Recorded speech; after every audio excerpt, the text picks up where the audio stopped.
Being a ministry wife is a vocation without a job description. And let's be honest, sometimes it seems like ministry might be easier if we did have one. If you are a ministry wife like me and are looking for hope, perspective, and a little bit of practical advice regarding your role, you're in the right place. Hi, I'm Kyle Hoover, author of How to Thrive as a Pastor's Wife. Welcome to the Ministry Wives Podcast, a production of the North American Mission Board. Join me as we hear from women from various ministry contexts having authentic conversations about our shared joys and challenges, even the ones we're unsure we can talk about. No topic is off limits. Today, my guest is my husband, Kyle, who joins me for a Q&A episode. In our conversation, we tackle the questions that you had following our interview with the Mandrells about the backstory of my new book, You Are Not Forgotten. We talk about how we pushed through in ministry when we were struggling behind the scenes, and we talk about what God taught me that has given me a ton of peace and clarity in my own ministry. Of course, we also talk some about the book, and Kyle shares what he resonated with most as a first reader of the manuscript. And finally, we share about our current season of suffering involving one of our kids. It's been an intense time for us, but we have learned and are learning a whole lot, some of which we share with you in this episode today. So here, friends, is a Q&A conversation with my husband Kyle and me. All right, guys, we are here with a Q&A conversation, really just a follow-up conversation about many things going on in our lives, meaning Kyle and me. Kyle's sitting here with me, my husband. Say hi, Kyle. Hello. Good to do this again with you. Yes, so we wanted to follow up with some questions that we got after our episode with the Mandrells, and we also just wanted to talk about my new book, You Are Not Forgotten, as well as a life update on the Hoovers. So we will do that. Let's go. So if you haven't listened to the episode where the Mandrells, Ben and Lindley interviewed Kyle and me, you'll definitely want to go back and listen to that before you listen to this episode, because in that episode we shared our story of, I always say it's our COVID story, but it's really not just about COVID. It's more about what was going on with us during the years, or during that time that COVID was happening at the same time. Yeah, a big renovation and healing and reorientation to the way that we do life and ministry was taking place. And marriage, everything. Ministry, our own personal things that we needed to deal with. Right. So it was like an upheaval time, and a time that God really, I think, changed us in some ways we didn't know we needed, but we needed, and it's been for the better. For sure. For me, there was just a lot of confession and looking at different things, being like, man, this needs to look different. I need to live differently. I need to operate differently, as in every different way imaginable, our marriage and beyond. Yeah, one thing I wanted to follow up with you about, you just barely touched on it in the episode, was you mentioned about friendship and how you had to go to some people in your life and kind of say, hey, I've been a bad friend. I'd love to hear more about that, because I know about it, but I would love my listeners to hear more about that, because that was a part of it. It's just relational health for you. Yeah, and I went to a couple friends that have been friends for life, and just was like, man, I have not been the kind of friend I ought to be, of just not fully available, not fully engaged, not asking meaningful questions, not trying to care for them well, of just being not a fully engaged, fully alert and alive person, and I've probably hurt them in ways that they may not even know or remember, but I think I did. And I think that there was some good restoration and some conversation and forgiveness that was offered and extended. And I know after that time, that there are two guys in particular that I just talk to every single week now, that there is a deep beyond friendship, a brotherhood with these guys that is forged from that I'm on the other side of things. I'm in the midst of a difficult scenario. It was a really healing and life-giving thing on the other side of it. Yeah, because I think that it was recognizing that you didn't have a lot of input from people. You weren't, I would say it was kind of like thinking of it like you weren't receptive to input. You didn't ask for input, and whether it was from me or from friends, but you changed that. And now those conversations that you have with those guys every week, it's saying, hey, here's where I'm at. This is what I need you to pray for. You're asking them to ask you questions, to follow up, to make sure that you're a healthy person. Yeah, I don't think I was very vulnerable with them. I didn't engage with them on difficult areas or conversation topics. You know, we just kind of kept things on the surface, and so now it looks very different, where we share like on a deeper level that hopefully has been a blessing for them as well. Like they are my brothers for life. Yeah, for sure. Well, how did you feel about that episode? Because that was the one with the Mandrells, was pretty vulnerable, and we knew going into it that that's what we wanted to share. But you know, it's vulnerable to put your story out there like that. And so I'm wondering how you're feeling about it, and just what was the motivator for you to share? What's difficult is that the story is good, like God's goodness and how he sees us, and he, you know, walks with us, sees us through difficulties, and how he's helped you. But also there's a sense for me of it is vulnerable, where like I'm not necessarily the villain in the story, but I think Satan and the enemy can sprinkle that into my mind and thoughts, where it's like I'm the bad guy. I'm the guy who caused pain, and that's not fully wrong, but it's a story of God breaking through in some really good ways. But at times it's hard to be like, yeah, and I'm the reason that you were. I'm a contributing factor to a lot of the difficulties that you were feeling and going through. Yeah, you weren't the reason, but like I say in the episode, I was contributing to our dynamic, and it took me a while to get to the point of wanting to look at that myself. But you're not the villain, I'm not the villain, but the Lord is the hero. He is the good in the story, and that's why we really we don't mind sharing. Because for me, I always think about David and how, like Psalm 40, where he's like, I was in a pit, but God brought me out, and now he's put a new song in my mouth. And he wants to tell the assembly, he wants to tell the congregation, this is what God has brought me out of. And so that for me is the motivator for sharing our story. It's the motivator for me writing the book that I wrote, You Are Not Forgotten, to share and to give voice to people who are feeling hidden and are in pain because of that, but ultimately to point to God as a God who delivers and restores and redeems and pulls us out of those pits,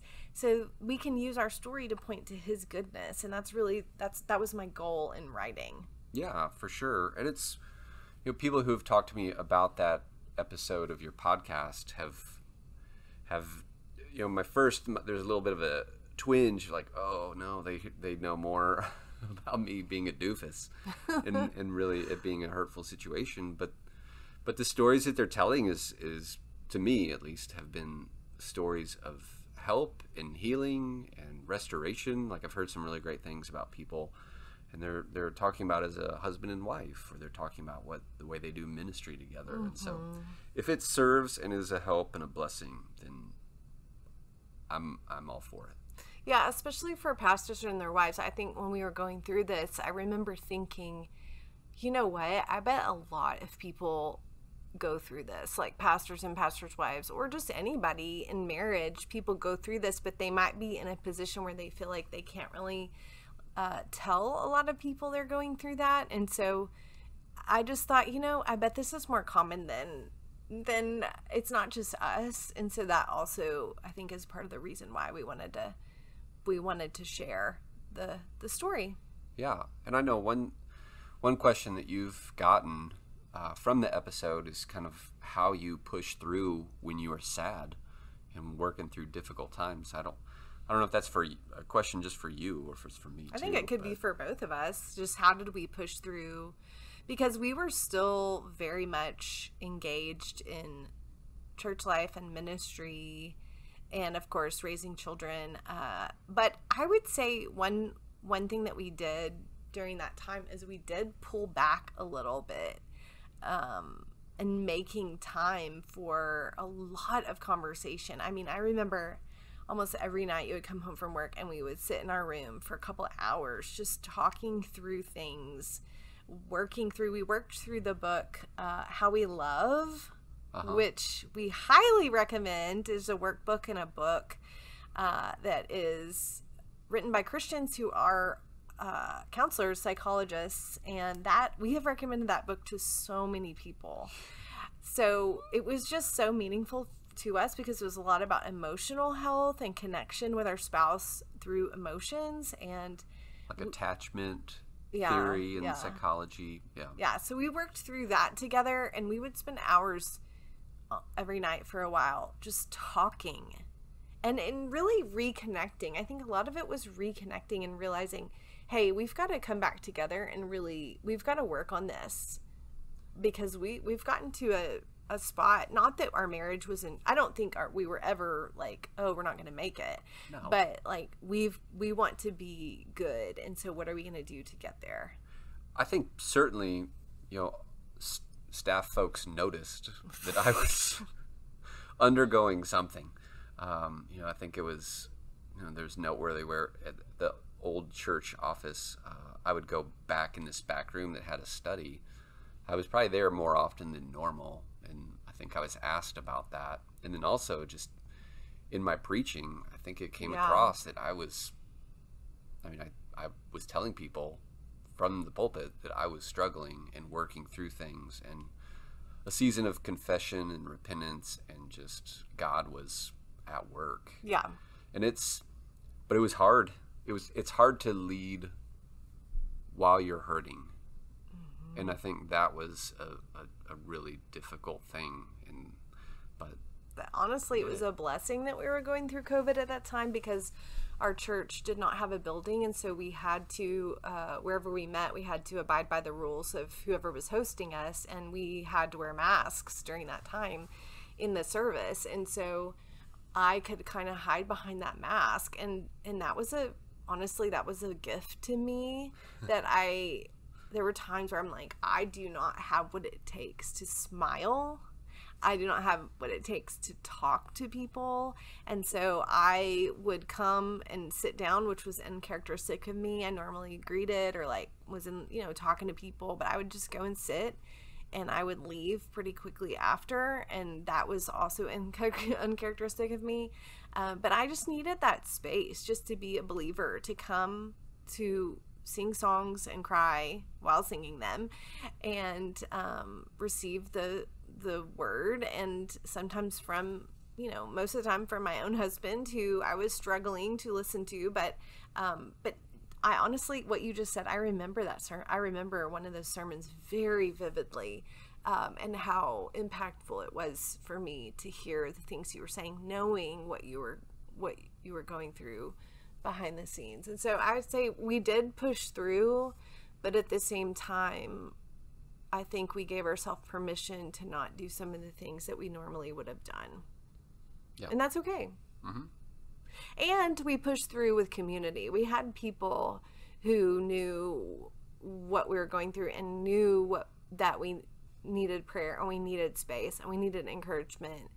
And so it's not like we were just pushing through isolated. Yeah, we weren't alone in it. We had some very, very good friends, some elders. We just walked through the situation with people, and I'm thankful for that. I felt like they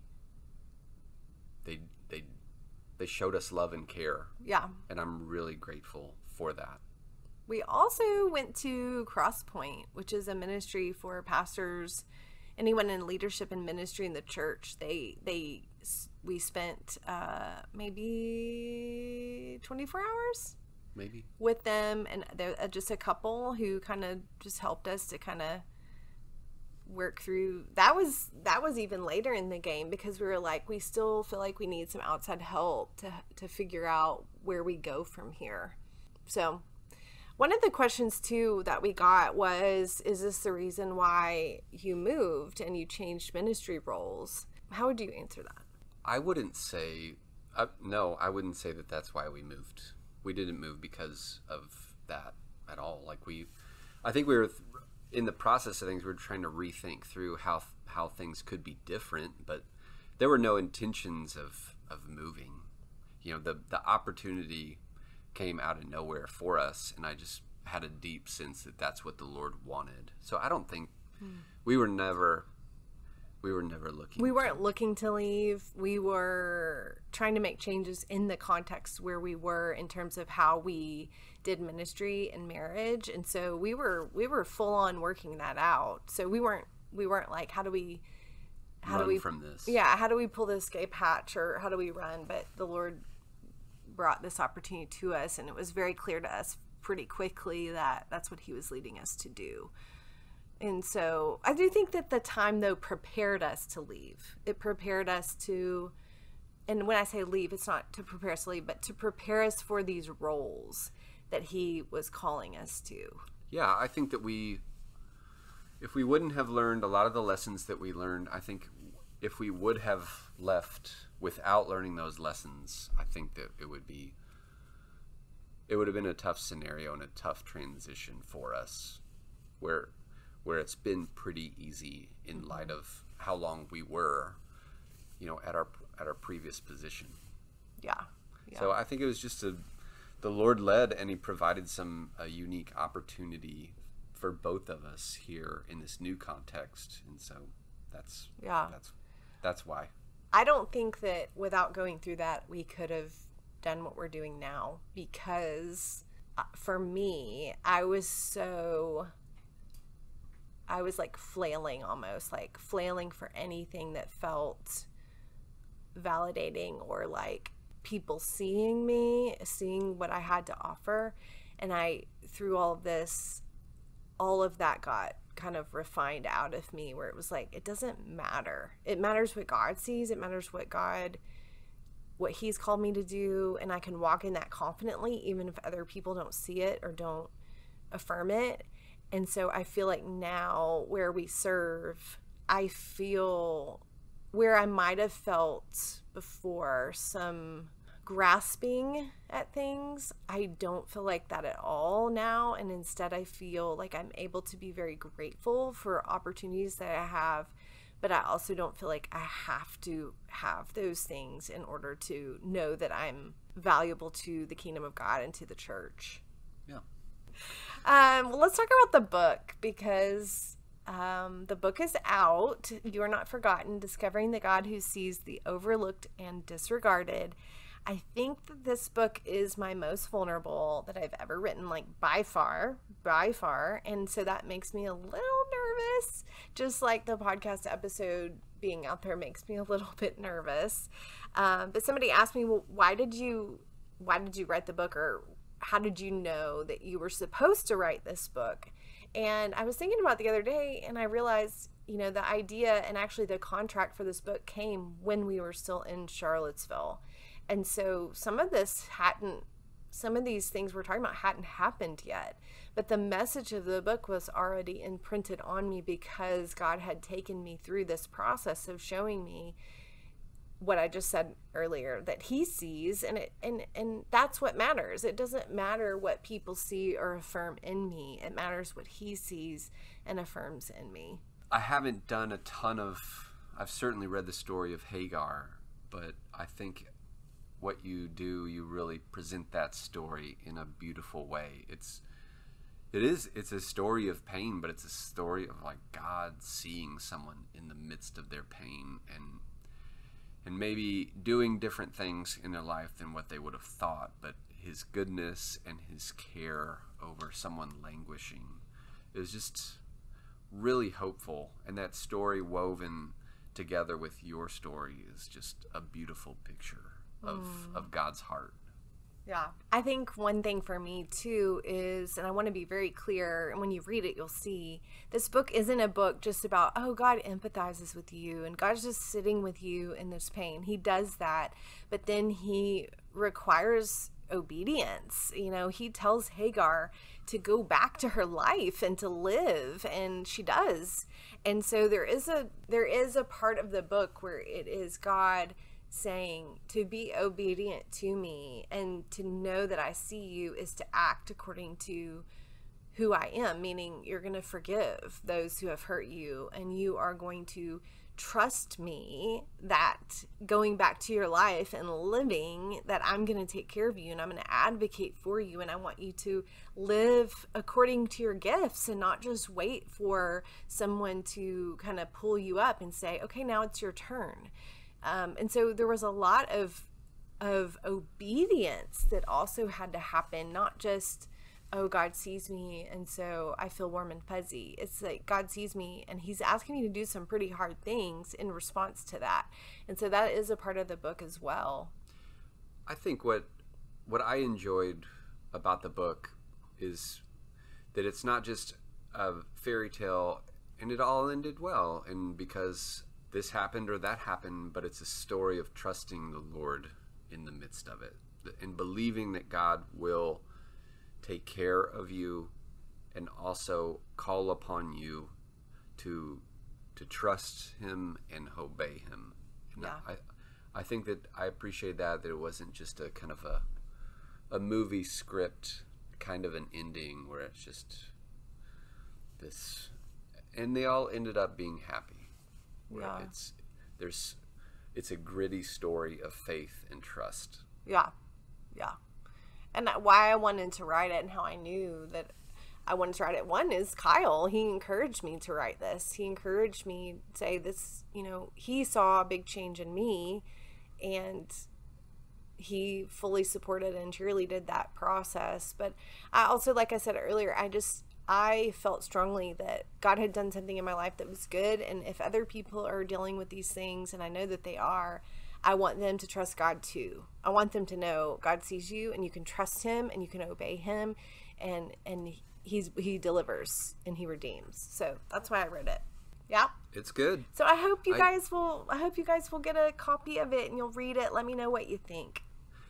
I know when we, at the time of this recording, what was interesting is we just pulled the books out. You know, you got a box of them and pulled them out, and we all commented about how light it felt. Yeah. Like it was a light book. It feels good. Yeah, it does feel good, but I think the main idea is because it's a heavy book. The book doesn't weigh much, but there's a lot to it, and I think that's what our thoughts were of, like, man, this is a light book, but it has a lot of heft to it. Thanks. Mm-hmm.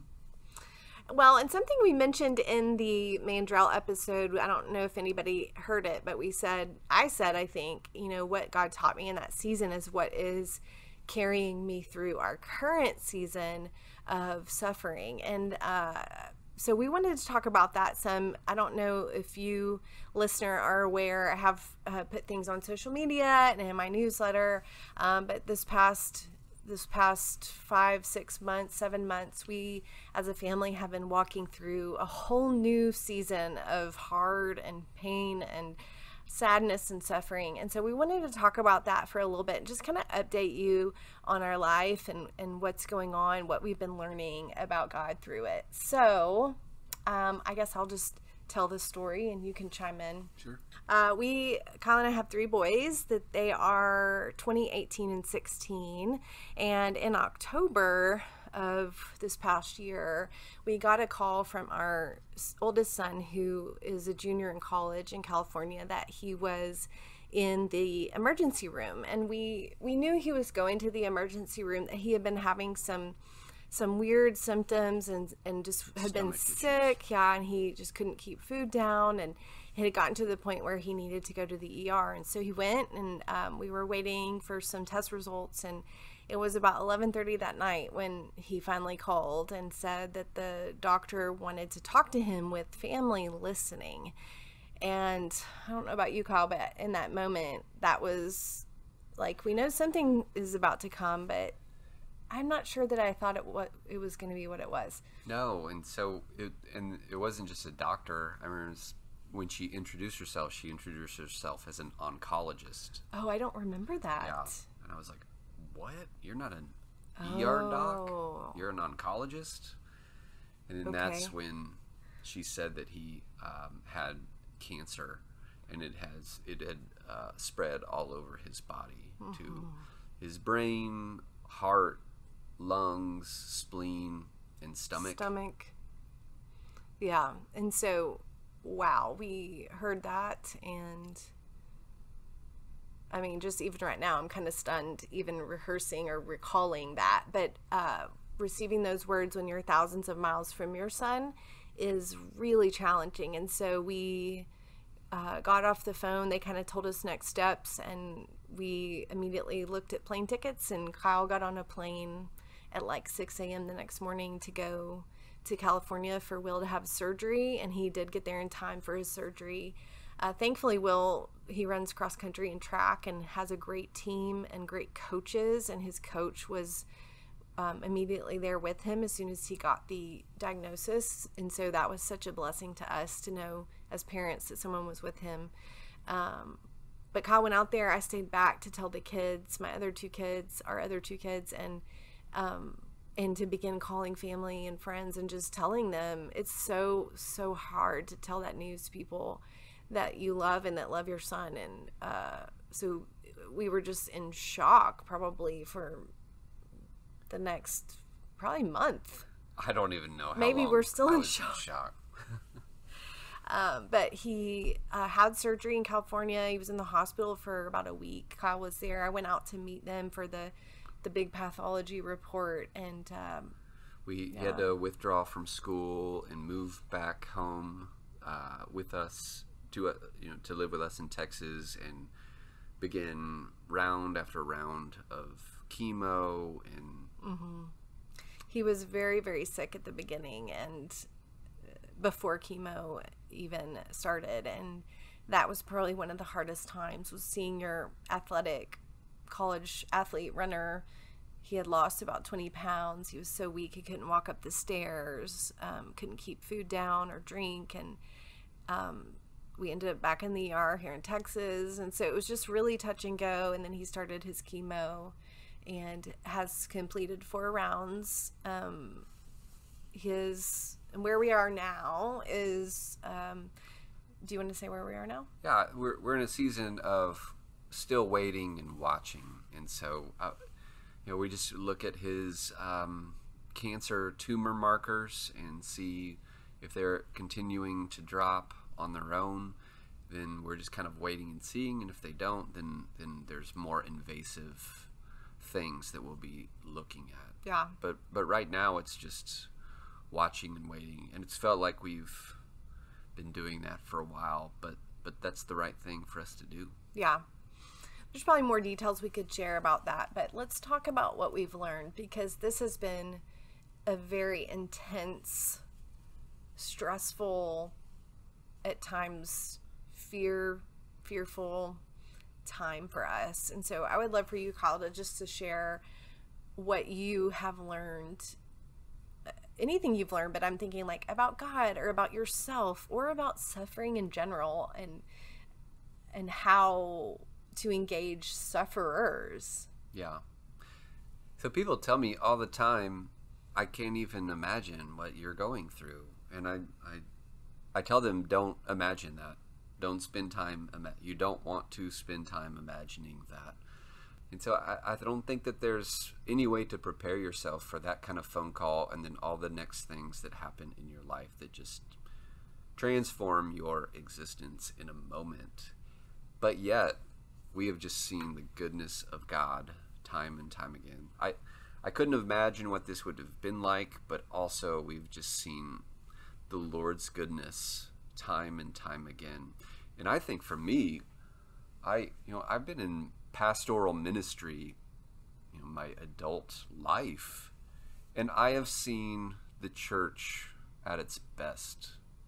For me personally, it's been really hard to receive care, where usually as the pastor, I'm the one administering, making sure that people get care, and to be on the receiving end is a very humbling and difficult place to be the one broken and hurting and struggling, and then other people come running.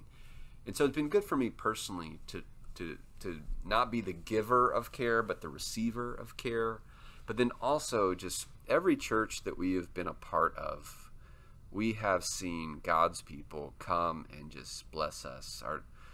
The church in Virginia has, sent us just waves and waves of notes and gift cards. The church in Austin, the one in College Station, our son's church where he was an intern in Santa Barbara, like we've just seen Jesus' bride at her very best. And I've always loved the church, and I love the church even more now. I like to think of it when I think about the prayers of God's people for us and the care. It's kind of like crowd surfing at a concert. Like I feel like we, in some ways, have probably even been protected from more suffering and pain because people have carried us through and lifted us and passed us along, or carrying us through this process. And so that I love that picture because that's what it feels like. It feels like we're being carried, not just by people, but by the Lord. And that's one thing that I've really sticks out to me, is that the Lord gives me what I need for each day, because there have been most days since we got that call that I've woken up and I just feel distressed. I feel like worried about something. I feel overwhelmed. I can't do this. This feels like an endurance race and I don't have endurance, so I can't get to the end. We're not going to make it. And every day, God reminds me, I'm not expected to be strong and to get myself across the finish line.